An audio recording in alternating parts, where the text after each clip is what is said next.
Don't worry about how or where you begin. As long as you keep moving, your success will be far from where you start. Let's jump into these charts today. Brighten the screen up a little bit. We see the S&P 500 up 0.49%, NASDAQ 100 down just a little bit, 0.08, bonds down 1.39, our big downer for the day. We see gold down 0.41%, and Bitcoin, depending on the index you look at, New York Stock Exchange Bitcoin Index 1.08. We look at Grayscale down 1.11, but we look at the Bitcoin futures BITO, BTF, and XBTF, which is the one I like to trade, the VanEck Bitcoin Strategies Future ETF, up 1.09%. So somewhere a little over 1% for Bitcoin. I will go ahead and tell you right now, we do not have a weekly vertical crossover on Bitcoin. Just did not quite make it. We do have a big green up candle for the week with the S&P. We still have a lot of downward momentum there. If you think everything's solved, the war in Ukraine, the crazy gas prices, and inflation, you're out of your mind. But we do see a bit of recovery in the market, but still lots of downward pressure. Nice green up candle. Derivative oscillator losing downward momentum. Price percent oscillator negative and heading up. As we go to the 2-day, we had that 2-day crossover going up, and it's continuing to gain. That happened back on Friday the 18th. Price percent oscillator still heading up. Derivative oscillator heading up. So far as we look at the latest 2-day candle, first day of this one, it is reaching a little bit higher. We go to the half day, and of course we can see where, particularly over the last day and a half, we've continued to see things move up. Price percent oscillator heading up a little bit. Derivative oscillator still very low, but gaining a little bit of momentum. So overall, stocks still have some downward pressure, but a nice up week and a big one. Now, that's the S&P. Let's go to the NASDAQ 100. Like I said, it was down a little bit, 0.08%, but a red up candle. Price percent oscillator heading up. Derivative oscillator losing downward momentum. Still have that downward pressure. We look at the 2-day, and of course, like the S&P, it crossed over going up back on the 18th of March.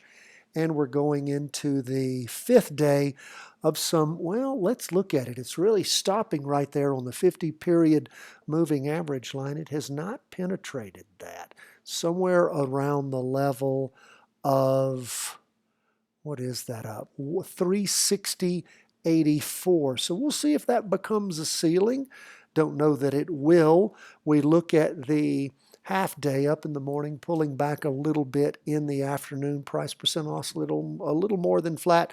Derivative oscillator still holding on to some green, but losing momentum. That's where we are on stocks. Lots of downward pressure still on that weekly chart, but again, sort of stalling there. So we'll watch, wait, and see how things go. When you look at what's happening in Ukraine and how that's affecting the markets overall, you can tell that it is, somewhat appears to be pricing that in. It's not just dying. If it was, what would be happening? Oil would be at $200 a barrel, and you would see the stock market absolutely crashing. So maybe there's some bright news on the horizon. Market always shows us things sooner than we actually realize it. Let's move on to 20-year bonds. They are down 1.39% for the day. Big red down candle. Down week for bonds.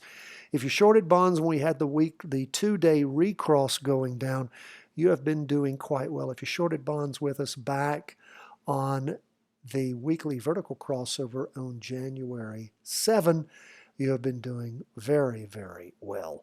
Bonds have just continued to trundle down, except for 1, 2, 3 weeks where it tried to gain a little bit of momentum and it never stuck. Derivative oscillator gaining some momentum. Price percent oscillator heading down on the weekly chart. The 2-day recross that we recently had was on Monday, the 14th of March, and we have just seen things continue to move down, reaching a lower low. First day of this latest 2-day candle. Derivative oscillator gaining momentum. Price percent oscillator heading down. Half-day chart, you can see again where we plumb the lows in the morning. not as much in the afternoon. And we did have a half-day recross going down in the afternoon, so we'll go ahead and mark that with the trend line. Again, lots of downward pressure on bonds. That's 20-year U.S. government bonds. Gold down for the day 0.41%. We start off with the weekly. You can see where we hit the high on gold at $193.30. I did a trade that week on gold. Got out before that last push up, but did quite well.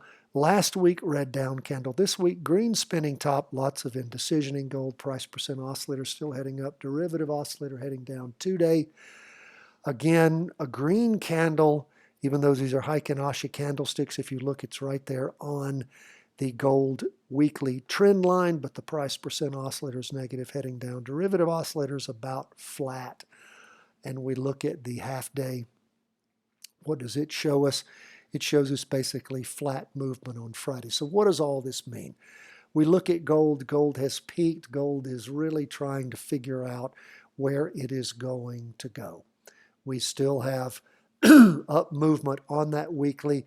2 days heading down, so we're in some flux there, waiting for gold to sort itself out. It'll tell us what it will do. We are not in any kind of trade on that now with the 2-day going in the opposite direction of the weekly. Lastly, we will look at Bitcoin. Bitcoin up just a little bit over 1% for the day. Nice up week, a little bit higher high. Look where Bitcoin stalled at the 50-period moving average. That's a 50-week moving average. It stopped right there on the 2-day chart. Now that is important for you to look at. We look at the weekly chart. We can see also that 50-period moving average. It's staying about right there. We did not have a weekly vertical crossover going up. Went from red to green this week, but it just did not cross over. So we do not have a weekly vertical crossover. We have a nice green up candle for the week. We're still waiting for that. Maybe there'll be enough momentum. Maybe it will die. We look at this 2-day chart. As we talked about earlier, price percent oscillator heading up, derivative oscillator getting upward momentum. And again, stopping right there. I think I said the 50-week. This is the 100-day. This is a 2-day chart. So it's stopping right there, first day of this latest 2-day candle. So again, Bitcoin stalling out just a little bit. We look at the half day, and fascinating about that, we see the 200-period exponential moving average stopping right there too. I don't remember the last time I've seen so many different places where any type of thing has sort of stalled. And we see the stall on the half day, we see the stall on the 2-day, and we see the stall on the weekly. Maybe next week there'll be lots of momentum. Things will push through hard, but it didn't happen this week. That is where we are. Interesting week, interesting times. Continue to keep your powder dry. Those of you interested in Bitcoin, let's continue to watch and see if it's going to get the momentum to push through on that weekly vertical crossover. Of course, when you look back in time, how good have those weekly vertical crossovers been for you in Bitcoin? They have been wonderful. We see those again and again and again, showing us lots of opportunities for movement. That's where we are. God bless. All the best from Charting Wealth.